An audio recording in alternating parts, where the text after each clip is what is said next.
What is it about this culture that makes so many of us unhappy, sick, alienated from ourselves, unkind to others, unkind to ourselves, frustrated?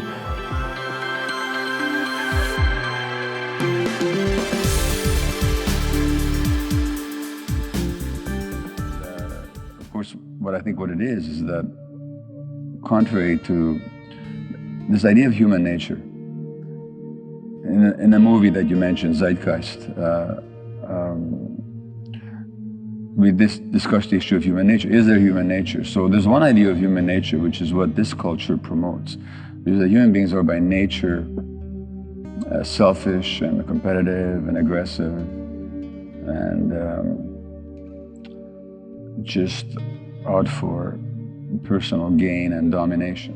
Now there's another view of human nature, which is that there is no human nature, that we just sort of a tabula rasa, or which means an empty slate on which you can write anything you want. So this used to be one idea, and particularly in the 40s, 50s, there was this idea of kids, you can just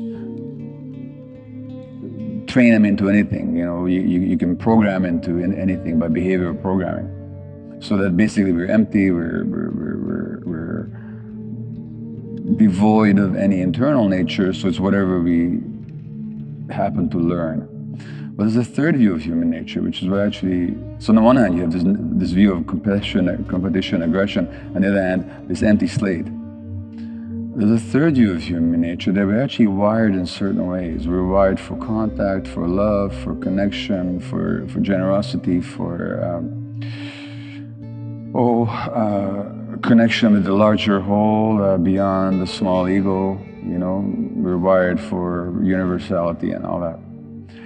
And then whatever conditions interfere with that is what creates the dysfunction.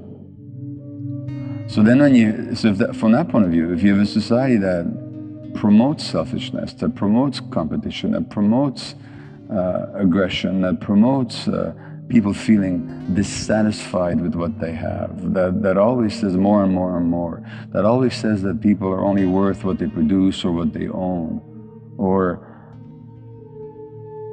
it's only matter that matters, it's materialistic, so that our form, whether you're pretty or handsome or toned or flabby, that's what defines who you are.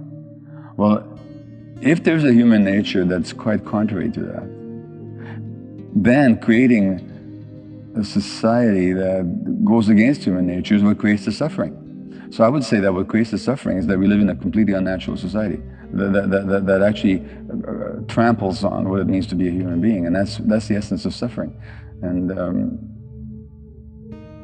there's so many ways in which our society does that.